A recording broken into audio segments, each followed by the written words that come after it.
তো জাহান্নাম থেকে মুক্তির সার্টিফিকেট পাওয়ার মতো একটা সুযোগ রমজানুল মুবারক, যে জাহান্নামের দরজা বন্ধ করে দেওয়া হয়েছে। তার মানে যে কেউ চাইলেও ঢুকতে পারবে না,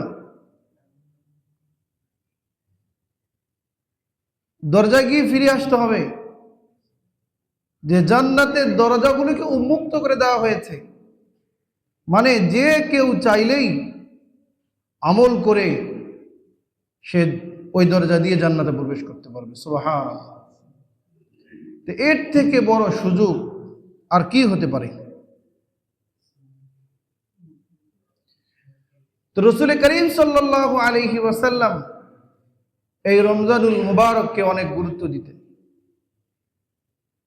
যে নিজে দীর্ঘ রাকাত বিশিষ্ট নামাজ আদায় করতেন, যে তিনি এটিকে গুরুত্ব দিতেন, সাহাবায়ে কেরামদেরকে ওইভাবে মৌখিকভাবে নির্দেশ দেননি। কারণ নবীজি সাল্লাল্লাহু আলাইহি ওয়াসাল্লাম যেটি নিয়মিত গুরুত্ব সহকারে আদায় করেন, সেটা উম্মতের জন্য ওয়াজিব হয়ে যায়। তো রাসূল করিম সাল্লাল্লাহু আলাইহি ওয়াসাল্লাম এজন্য একা একা লম্বা লম্বা নামাজ পড়েছেন। যে মধ্যরাত্রিতে দাঁড়িয়েছেন তো ফজর হয়ে গেছে, শুরুর রাত্রিতে দাঁড়িয়েছেন যে পুরা রাত্রি নামাজ আদায় করেছেন, ইবাদত করেছেন, এরকমও বর্ণনা এসেছে। কোরআনে কারীম জিবরিল আমিনের সঙ্গে শোনাশুনি করেছেন। আর আল্লাহ তাআলা রমজানুল মুবারকে একটি রাত্রি দিয়েছেন যেটি 1000 মাস থেকে শ্রেষ্ঠ। আর এই রাত্রিকে পাওয়ার জন্য সারা মাস ইতিকাফ করেছে। যে কোন দশকে আছে আল্লাহ তাআলা তো আগে নির্দিষ্ট করে দেননি। তো আজকে আমি ইতিকাফ সম্পর্কে কিছু আলোচনা করব, যে এই ইতিকাফ রাসূল করিম সাল্লাল্লাহু আলাইহি ওয়াসাল্লাম যার মাধ্যমে লাইলাতুল কদর তালাশ করেছে,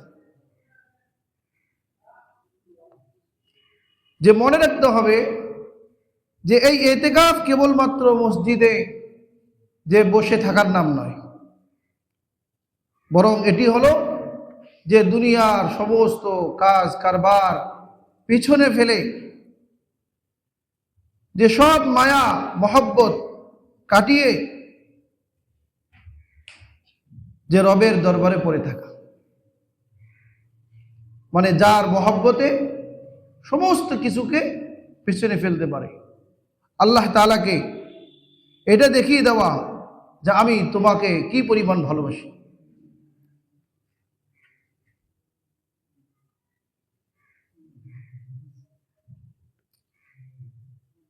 যে আল্লাহ সুবহানাহু ওয়া তাআলা এমন বান্দাদেরকে কি পুরস্কার দিবেন, যে যারা তার দরবারে পড়ে থাকবে, যে 24 ঘন্টা সে যদি মসজিদে কোনো ইবাদত না করে শুয়েও থাকে, আল্লাহ তাআলা তারপরও বাহিরে যে সমস্ত মানুষ আছে তারা যে সমস্ত ইবাদত করবে, ওদের ইবাদতের মতো সওয়াব আল্লাহ তাআলা এই ব্যক্তিকে মসজিদে শুয়ে থাকলেও দান করবে। সুবহানাল্লাহ। আর ইতিকাফ যে পালন করবে ওই লাইলাতুল কদরের মতো একটা মহিমান্বিত রাত্রি, ফজিলতপূর্ণ রাত্রি, সেটা তার ভাগ্য অবশ্যই জুটে যাবে।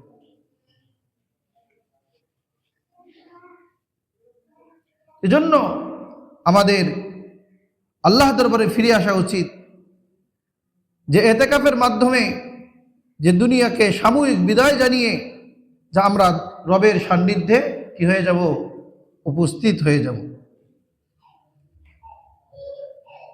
আল্লাহ সুবহানাহু ওয়া তাআলা হযরত ইব্রাহিম আলাইহিস সালাম এবং ইসমাঈল আলাইহিস সালাম বাপ এবং পুতকে নির্দেশ দিয়েছেন, তাদের থেকে অঙ্গীকার নিয়েছেন। সূরাতুল বাকারার 125 নম্বর আয়াত, ওয়াহিদিনা ইলা ইব্রাহিম ওয়া ইসমাঈল আল্লাহ বলেন যে আমি ইব্রাহিম এবং ইসমাঈল আলাইহিস সালাম থেকে প্রতিশ্রুতি নিয়েছি কিসের? আন তাহিরা বাইতিয়া লিত-তাইফিন, যে তারা যেন আমার বাইতুল্লাহ শরীফকে পবিত্র করে, পবিত্র রাখে তওয়াফকারীদের জন্য, ওয়াল আকিফিন, এবং যারা ইতিকাফকারী, ওয়ার রুকআইস সুজুদ, এবং রুকুকারী এবং সিজদাকারী ইবাদতকারীদের জন্য বাইতুল্লাহ শরীফকে পবিত্র রাখে। এটা তাদের থেকে অঙ্গীকার নিয়েছে। তো বাইতুল্লাহ শরীফে শুধু নামাজ পড়ার জন্য না, বরং কিসের জন্য? ইতিকাফও করার জন্য। ইতিকাফের বিষয়টা কোরআনে কারীমের মধ্যে সরাসরি উল্লেখ হয়েছে। ইতিকাফের গুরুত্ব সম্পর্কে বুখারী শরীফে 1980 নম্বর হাদিস, আন আব্দুল্লাহ ইবনে উমর রাদিয়াল্লাহু তাআলা আনহুমা قال كان رسول الله صلى الله عليه وسلم يعتكف العشر الأواخر من رمضان, যে রাসূল করিম সাল্লাল্লাহু আলাইহি ওয়াসাল্লাম মক্কা থেকে যখন মদিনায় হিজরত করেছেন, মদিনায় তিনি যতদিন ছিলেন শুধুমাত্র এক রমজান ছাড়া প্রত্যেক রমজানে নবীজি শেষ দশকে ইতিকাফ করতেন। বুখারী শরীফের 1997 নম্বর হাদিস, আন নবী হুরায়রা রাদিয়াল্লাহু তাআলা আনহু قال يعتكف في كل رمضان 10 أيام, রাসূল করিম সাল্লাল্লাহু আলাইহি ওয়াসাল্লাম প্রত্যেক রমজানের শেষ দশকে ইতিকাফ করতেন, ইতিকাফ করেছেন।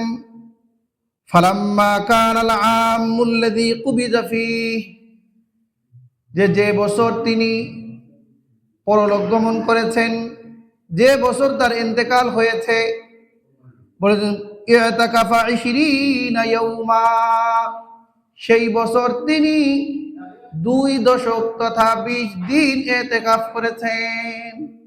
যে মানুষের পরকালের সময় যখন কাছে এসে যায়, আল্লাহর সান্নিধ্য তার বেশি দরকার হয়। তো এজন্য নবীজির কাজ কারবারগুলো সেরকম হয়েছে। প্রত্যেক রমজানে জিবরিল আমিনের সঙ্গে একবার করে কোরআন শোনাশুনি করছে। যে বছর তিনি ইন্তেকাল করেছেন সে বছর 2 বার শোনাশুনি করছে। প্রত্যেক রমজানে শেষ দশকে ইতিকাফ করেছে। যে বছর ইন্তেকাল করেছে সে বছর 10 দিনের জায়গায় 20 দিন ইতিকাফ করেছে। এরকম প্রত্যেক কাজ নবীজির বৃদ্ধি পেয়ে গেছে। এজন্য মৃত্যুর সময় কার কখন এটা তো কেউ বলতে পারবে না। আমি এই কয়েক জুম্মা আগে আমাদের এক সাথীর জন্য দোয়া চেয়েছিলাম। ওর বয়স আমার থেকে আরো 3-4 বছর নিচে, যুবক মানুষ, মানে 29 বছর বয়স। সে বিবাহ করেছে, মাত্র 2 বছর হয়েছে, তার একটা 8 মাসের ছেলে বাচ্চা আছে। কত হৃদয় বিদারক বিষয়। সে আমাদের থেকে চলে গেছে। আমি বহুত মানুষের ইন্তেকাল দেখেছি, বহুত মানুষকে কবর দিছি, কিন্তু অন্য অন্য মানুষের মৃত্যু আমাকে যেই পরিমাণ মৃত্যুর করা স্মরণ করায়নি, সে আমার হুজুরের ছোট ছেলে এবং আমরা একসঙ্গে থাকি মাদ্রাসায়, তার মৃত্যু যে পরিমাণ আমাকে মৃত্যুর কথা স্মরণ করিয়ে দিয়েছে, যে আমার এখনই মৃত্যু হয়ে যাইতে পারে, আমার মুআমালা, লেনদেন, মুআশারা পরিষ্কার হতে হবে। তো কাছের মানুষ যখন চলে যায় তখন আসলেই মৃত্যুটা অনেক কাছেই মনে হয়। এটা প্রত্যেকের। তো এই জন্য শুধু মুরব্বীদেরকে আমি বলবো না যে আপনারা আমলের দিকে ধাবিত হন, বরং প্রত্যেক বয়সের শ্রেণীর মানুষের জন্যই জরুরি যে আমলের সময় ধাবিত প্রতিযোগিতা করা। তো রাসূল করিম সাল্লাল্লাহু আলাইহি ওয়াসাল্লাম ইতিকাফকে গুরুত্ব দিতেন। তাহলে এটি এমন একটি সুন্নত যেটা নবী আলাইহিস সালাম কখনোই কি করেন নাই, বলেন, ছাড়েন নাই। যে এক রমজানে তিনি কোনো প্রয়োজনে সেটা বাদ দিয়েছেন, কিন্তু পরবর্তীতে রমজানের বাহিরে সেটা কাজা আদায় করেছেন। কারণটা ছিল যে নবীজি ইতিকাফ করবেন, তো বিবিরা ঘর বানায় দিত, তো যে আগে বানাই দিত সেটাতে থাকতো। তো সেই রমজানে হয়েছে দুই বিবি একসঙ্গে ঘর বানাই দিছে, এখন কারটার মধ্যে থাকবে? দেখেন যে প্রত্যেকের দিল জুইয়ের জন্য, মনতুষ্টির জন্য তিনি চেষ্টা করতেন। তো এজন্য সে বছর আর ইতিকাফই করেননি, বরং পরবর্তীতে সেটা কাজা আদায় করে নিয়েছেন, বা অন্য আরো কোনো ওজর থাকতে পারে। এছাড়া নবীজি এইভাবে গুরুত্ব দিয়েছেন। সম্মানিত হাজিরিন, তো এই ইতিকাফ এর বিবরণ হলো যে 20 রমজানের সূর্যাস্তের আগেই মসজিদে প্রবেশ করবে, চাঁদ ওঠা পর্যন্ত সেখানে থাকবে। যে ইতিকাফ 3 প্রকার। এক তো হলো ওয়াজিব ইতিকাফ। ওয়াজিব ইতিকাফ হলো কেউ যদি মান্যত করে যে আমি আল্লাহর জন্য 2 দিন 3 দিন 10 দিন 20 দিন কি করব, ইতিকাফ করব। তার যদি ওই কাজ সিদ্ধি হয়, এরপরে সে মান্যত পুরো করার জন্য ইতিকাফ করবে, এটা তার জন্য ওয়াজিব। আর এক কারণে ওয়াজিব হয়, সেটা হলো কেউ নফল ইতিকাফে ঢুকলো, সুন্নত ইতিকাফে ঢুকলো, কিন্তু কোনো কারণে ইতিকাফটা নষ্ট করে দিল, ভঙ্গ করে দিল, থাকলো না, তাহলে এটা নফল শুরু করার দ্বারা কি হয়ে যায়, ওয়াজিব হয়ে যায়। তো তখন এই ইতিকাফ করা ওয়াজিব, এটা অন্য সময় কি করে দিতে হবে, কাজা আদায় করতে হবে। আর একটি হলো সুন্নত ইতিকাফ, যেটা এই রমজানের শেষ দশকে পালন করা হয়। আর 3 নম্বর হলো নফল ইতিকাফ, যেটা কেউ একদিনের জন্য ঢুকলো, 3 দিনের জন্য ঢুকলো। এমনকি আমরা 5 ওয়াক্ত নামাজে মসজিদে আসি, এই মসজিদে আসার সময় যে আদবগুলো আছে তার মধ্যে একটি আদব হলো ইতিকাফের নিয়ত করা। তাহলে কোনো সময় আমাদের এখানে যদি খাওয়া পড়ার দরকার হয়, সময় কাটানোর দরকার হয়, সেটাও জায়েজ হবে, এবং প্লাস আমরা ইতিকাফেরও কি পেয়ে যাব, সওয়াব পেয়ে যাব। তো এইভাবে করে ইতিকাফ আমরা 3 প্রকার জানতে পারলাম। ইতিকাফের ফজিলত। ইতিকাফের ফজিলত সংক্রান্ত যত হাদিস এসেছে সবগুলো দুর্বল সূত্রে বর্ণিত, কিন্তু নবীজি সাল্লাল্লাহু আলাইহি সাল্লাম যে ইতিকাফ করেছেন এগুলি বুখারী মুসলিমের বর্ণনা। তাহলে গুরুত্ব সম্পর্কে যে হাদিসগুলো আছে সব সহিহ, ফজিলত সংক্রান্ত হাদিসগুলো দাঈফ। যেমন ইবনে মাজাহ শরীফের 1781 নম্বর হাদিস, عن ابن عباس رضي الله تعالى عنه أن رسول الله صلى الله عليه وسلم قال في المعتكف وهو يعكف الذنوب। নবীজি মুতাকিফ সম্পর্কে, ইতিকাফকারী সম্পর্কে বলেন যে যে ব্যক্তি ইতিকাফ করে সে গুনাহ থেকে দূরে হয়ে যায়, গুনাহের পরিবেশ থেকে আলাদা হয়ে সে ফেরেশতাদের পরিবেশে, মসজিদের পরিবেশে থাকে। وَيُجْرَى لَهُ مِنَ الْحَسَنَاتِ كَعَامِلِ الْحَسَنَاتِ كُلِّهَا। আর সে গুনাহের থেকে দূরে থাকার কারণে মসজিদে বসে থাকবে, শুয়ে থাকবে, আমল করবে, আল্লাহ তাআলা তার জন্য আমল জারি রেখে দিবেন, অব্যাহত রেখে দিবেন। কাআমিলিল হাসানাতি কুল্লিহা, যে যে ব্যক্তি ইতিকাফ করতেছে না সে বাহিরে যত ইবাদত করবে, সে রুগী দেখতে গেল, জানাজার নামাজে উপস্থিত হলো, বা আরো যে সমস্ত কাজ বাহিরে করা দরকার কিন্তু সে মসজিদের থেকে বের হতে পারতেছে না, করতে পারতেছে না, বাইরে যত সে ভালো কাজ করবে প্রত্যেক ভালো কাজের সওয়াব ওই মুতাকিফের জন্য লিখে দেওয়া হয়। সুবহানাল্লাহ। তাহলে যে আমল না করেও সে কিসের সওয়াব পাবে বলেন, আমলের সওয়াব পেয়ে যাবে। আর হাদিসের মধ্যে আসছে, কোন মানুষ যদি কাউকে ইকরাম করে, মানে কারো একটা প্রয়োজন পূরণ করে দেয়,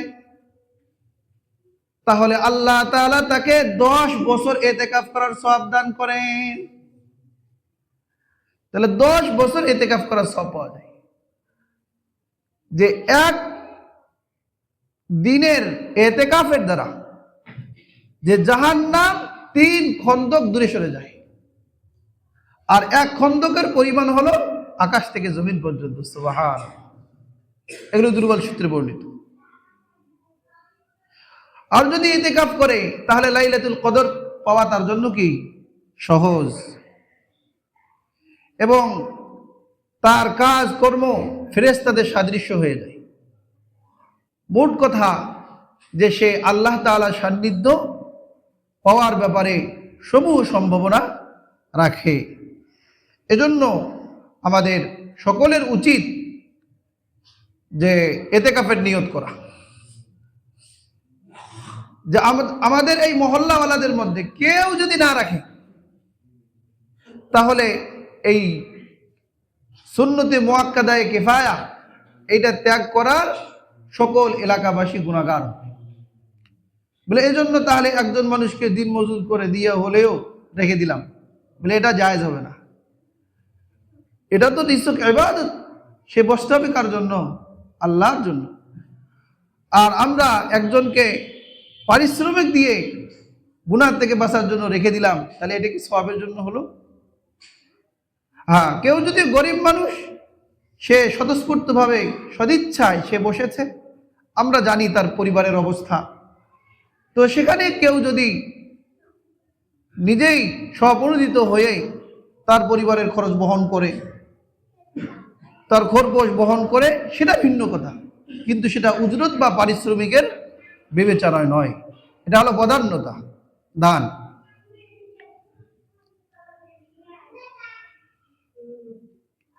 যারা মা বোনরা রয়েছেন তারা ইতিকাফ করতে পারবে।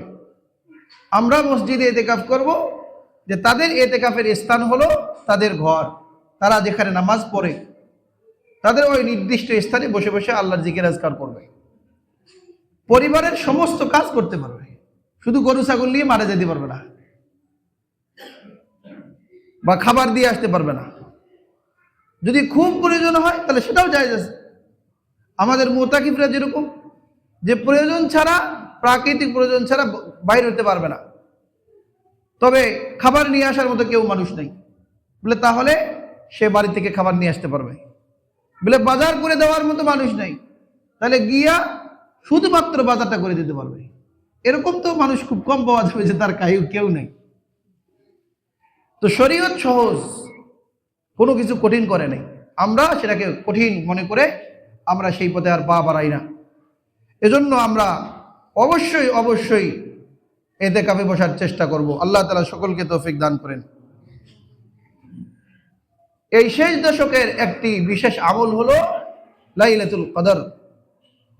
যে লাইলাতুল কদর সম্পর্কে আল্লাহ তাআলা একটি সূরা নাজিল করেছেন, সূরাতুল কদর।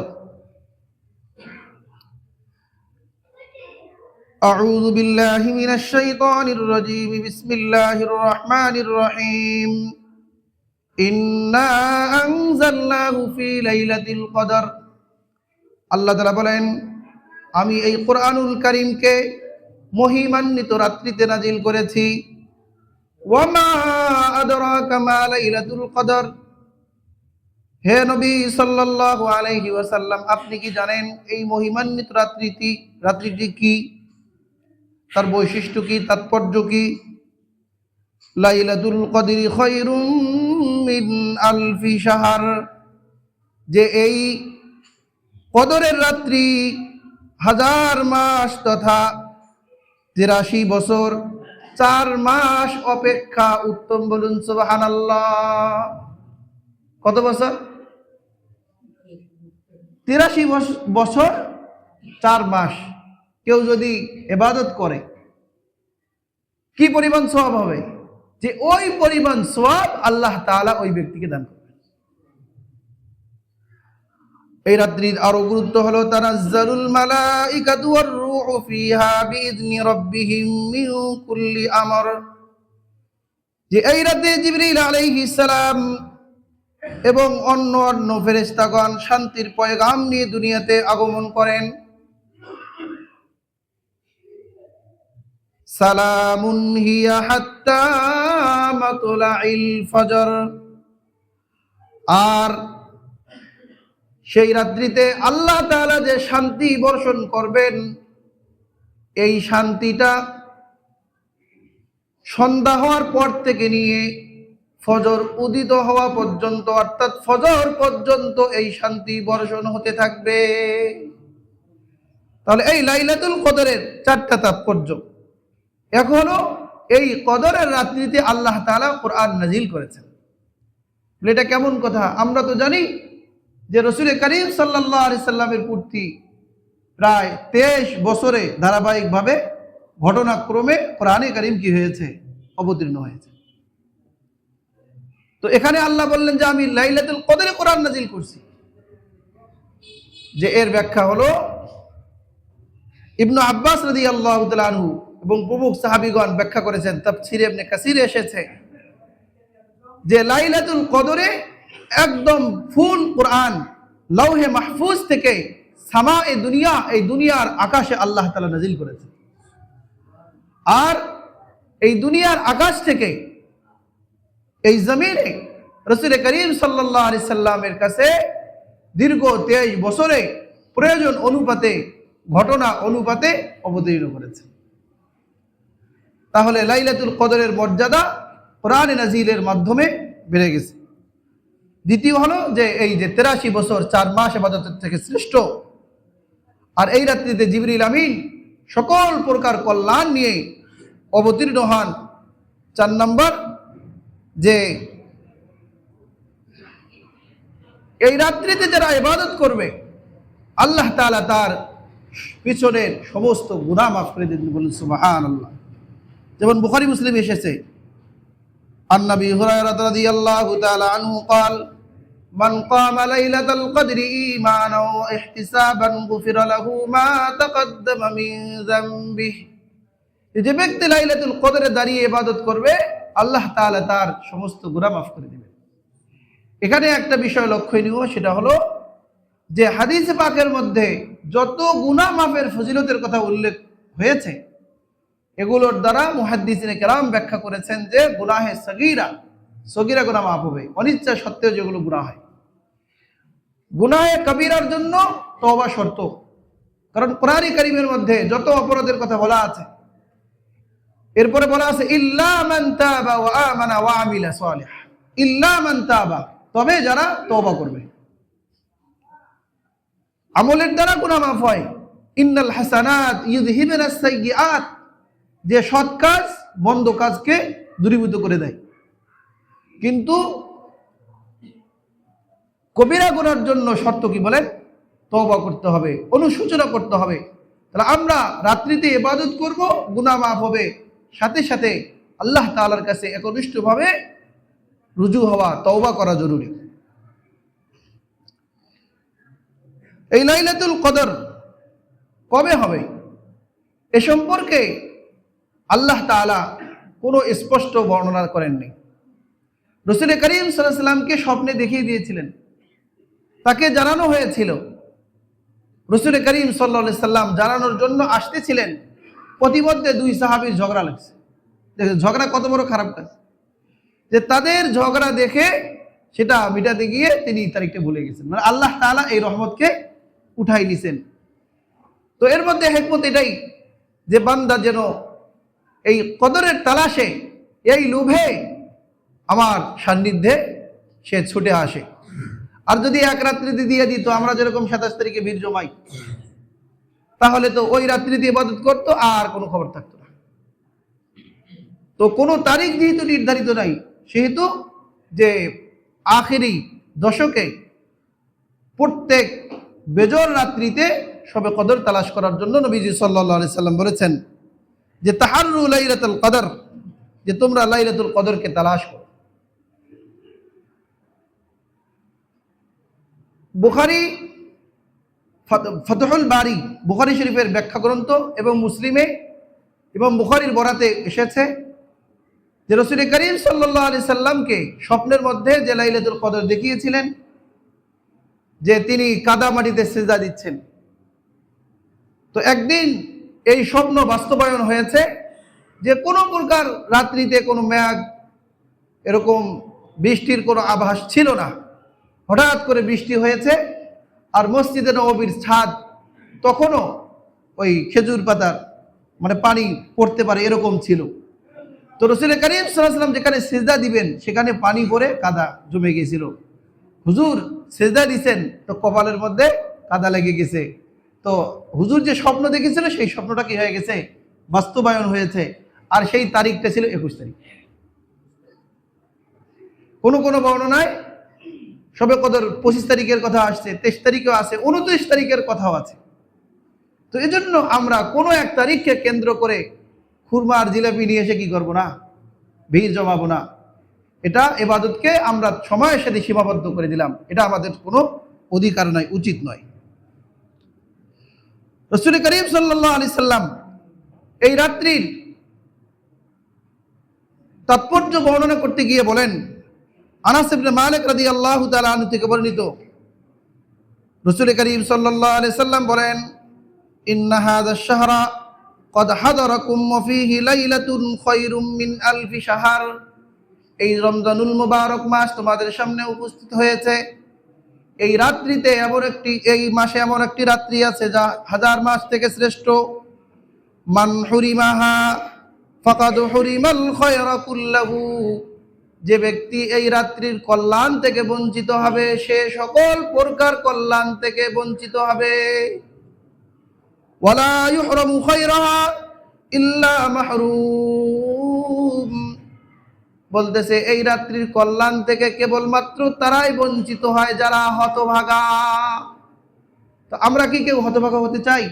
আল্লাহ তাআলা আমাদের সকলকে হেফাজত করেন। তো এজন্য সম্মানিত হাজিরিন, এই রাত্রিকে আমরা কিভাবে যাপন করব? এক নম্বর হলো যে ফরজ নামাজ যেগুলো আছে সঠিকভাবে আদায় করা। কেউ যদি এশার নামাজ, ফজরের নামাজ জামাতের সাথে পড়ে সারা রাত্রি ইবাদতের কি পেয়ে যায়, সওয়াব পেয়ে যায়। তাহলে সে যদি 2 রাকাত নামাজও না পড়ে তারপরেও কিন্তু এই হুকমান রূপক অর্থে সে শবে কদরের ফজিলতটা কি যাবে, পেয়ে যাবে। 2 নম্বর হলো যে আমরা কমপক্ষে প্রত্যেক রাত্রিতে অন্য অন্য দিনের চেয়ে 2-4 রাকাত নামাজ বেশি করে আদায় করব। যে অন্য দিন আমরা দান খয়রাত করি, যে সেই দিন আমরা 10 টাকা হোক 5 টাকা হোক কি করব, দান করব। তাহলে আমার সেই দিনের দান যদি কবুল হয়ে যায় তাহলে এই 83 বছর 4 মাসের দানের মতো আল্লাহ তাআলা আমাকে দান করার কি দিবেন, সওয়াব দিবেন। তাহলে প্রত্যেক ভালো কাজ আমরা ওই রাত্রিতে করার চেষ্টা করব। প্রত্যেক কাজের মান আল্লাহ তাআলা ওই রকম হাজার মাসের থেকে শ্রেষ্ঠ বানিয়ে দিবেন। রাসূল করিম সাল্লাল্লাহু আলাইহি সাল্লাম এই শেষ দশককে কেমন গুরুত্ব দিতেন, নির্দেশের মাধ্যমে যেরকম দিয়েছেন তিনি বাস্তবে আমল করে দেখিয়ে দিয়েছেন। যেরকম হাদিসে এসেছে, কানা রাসূলুল্লাহ সাল্লাল্লাহু আলাইহি ওয়াসাল্লাম ইয়াজতাহিদু ফিল আশরিল আওয়াখির মা লা ইয়াজতাহিদু ফি গায়রিহি। যে নবীজি এই 10 রাত্রিতে যে পরিমাণ ইবাদত করতেন, যে অন্য সময়ে তাকে এই পরিমাণ ইবাদত করতে দেখা যায়নি। এটি মুসলিম শরীফে এসেছে। অনুরূপভাবে মুসলিম এবং বুখারীতে এসেছে, কান রাসূলুল্লাহ সাল্লাল্লাহু আলাইহি ওয়াসাল্লাম ইদা দাখালাল আশার, যে যখন শেষ দশক আসতো, আহিয়াল লাইল, নবীজি রাত্রিতে জাগরণ করতেন, রাত্রিতে জাগতেন। তো রাত্রি জাগরণের কথা যখন আসছে তার মানে পুরা রাত্রি যে জেগেছিলেন এটাও এখান থেকে কি যায়, বোঝা যায়। যে শুধু নিজে জাগ্রত হইতেন না, নিজে জাগতেন না, ও আইকাযা আহলাহু, নিজের পরিবারদেরকেও জাগাই দিতেন। মানে নিজেও আমল করতেন, নিজের পরিবারদেরকেও আমলের জন্য কি করে দিতেন, জাগ্রত করে দিতেন। ওয়াজাদ্দা ওয়াসাদ্দাল মিজার, এবং এর জন্য চেষ্টা করতেন। এবং আম্মাজান বলেন যে কোমর বেঁধে নিতেন। এখন কোমর বেঁধে নেওয়ার একটা আক্ষরিক অর্থ হলো যে কোমরে গামছা হোক অন্য কিছু কি নেওয়া। বাবুর্চিটা বেঁধে নেয় না কি করার জন্য, ওই কোমরটা একটু শক্ত হয়, মজবুত হয়। বেল্ট পরে যে মানুষ, তো তখন কোমরটা কি থাকে, সোজা থাকে। তো এরকম নবীজি কোমর বেঁধে নিতেন। আর একটা হলো যে রূপক অর্থে, মানে এটার জন্য তিনি গুরুত্ব দিয়ে দাঁড়িয়ে যাইতেন। তো রসুলের এই অর্থ যদি আমরা আক্ষরিক অর্থেও নেই তাও ধরা যাবে, কারণ নবী আলাইহিস সালাম তো নিজেকে রশির সাথে বেঁধে দিতেন ইবাদতের জন্য, যাতে করে ঘুম গেলে জমিনে কিনে যায়, পড়ে না যায়। সম্মানিত হাজিরিন, তো আমরা ইতিকাফ এবং লাইলাতুল কদর সম্পর্কে জানতে পারলাম যে নবীজি নিজেও এই কাজগুলো করেছেন এবং উম্মতকে উদ্বুদ্ধ করেছেন। যেমন লাইলাতুল কদর নিজে আদায় করেছেন, উম্মতকে নির্দেশ ইলতামিসু ফিল আশারিল আওয়াখিরি ফিল বিতির, যে শেষ দশকের বেজর রাত্রিতে তোমরা লাইলাতুল কদরকে তালাশ করো। তো আল্লাহ রসুল যখন বলছে, এটা তো ওয়াজিব হয়ে গেছে। ইলতামিসু আদেশসূচক শব্দ, তো প্রত্যেক উম্মতের জন্য তো কি হয়ে গেছে বলেন, ওয়াজিব হয়ে গেছে। তো বিধানটা যেহেতু ওই পরিমাণ গুরুত্ব আরোপ করেন নাই, এদের কমপক্ষে সুন্নতে মুআক্কাদা সুন্নত থাকবে যে উম্মতের জন্য এটা আবশ্যক এবং জরুরি যে লাইলাতুল কদরকে কি করা, তালাশ করা। এজন্য আমরা এটাকে গুরুত্ব দিব।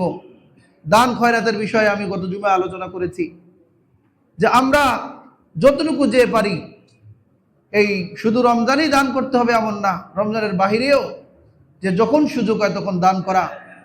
যে আমি বলেছি যে দান সাদাকা, এটা প্রত্যেক ভালো কাজ এটা দান সাদাকা, কুল্লু মারুফিন সাদাকা। তো আর্থিকভাবে কোন দান উত্তম, হাদিসে পাকের মধ্যে আসছে যে যে ব্যক্তি নিজে অভাবগ্রস্ত, যেই টাকাটা দান করতেছে ওই টাকাটা খরচ করার জন্য সে আরো বেশি মুখাপেক্ষী, তার বেশি দরকার যে ওই মুহূর্তে কেউ যদি আল্লাহর মহব্বতে আল্লাহর ভালোবাসায় দান করে দেয়, সেটা হবে সর্বশ্রেষ্ঠ দান। বলুন সুবহানাল্লাহ। নিজের দরকার। সাহাবায়ে কেরামরা যেরকম দেখিয়েছেন যে কয়েকটা মাত্র খেজুর আছে যেটা নিজে খাইতে পারবে, নিজেও খাওয়া যাবে না, বরং বাচ্চারা খাইলে শেষ। তো মেহমান আসছে, আল্লাহ রসুলের মেহমান, বলছে যে এটাকে খাওয়াই দাও। বলে বাহানা করে বাতিটা নিভিয়ে দাও, আমরা খাবো না, যে মুখে শুধু চপ চপ শব্দ করবো, মেহমান মনে করে আমরাও খাই দিছি, কিন্তু ফুল কাকে খাওয়াই দিচ্ছে, মেহমানকে খাওয়াই দিছে। আল্লাহ তাআলা আয়াত নাযিল করে দিছে, ওয়ুসিরুনা আলা আনফুসিহিম ওয়ালাউ কানা বিহিম খাসাসা, যে নিজের এই বিপর্যয়পূর্ণ অবস্থায় থেকেও তারা নিজের চাইতে অন্যকে অগ্রাধিকার দিচ্ছে। সুবহানাল্লাহ। এজন্য যে আমাদের তো আলহামদুলিল্লাহ এরকম কারো পরিস্থিতি নাই যে আমরা অন্যকে খাওয়াইলে নিজের আর কোনো কি থাকবে না, খাবার থাকবে না, অন্যকে দিলে আর নিজের কোনো খাবার থাকবে না। এজন্য দান করার ক্ষেত্রে আমরা মুক্ত হস্তে দান করব। বিশেষ করে আমাদের মসজিদ থেকে এই হুজুরদেরকে বোনাস দেওয়ার জন্য যে দান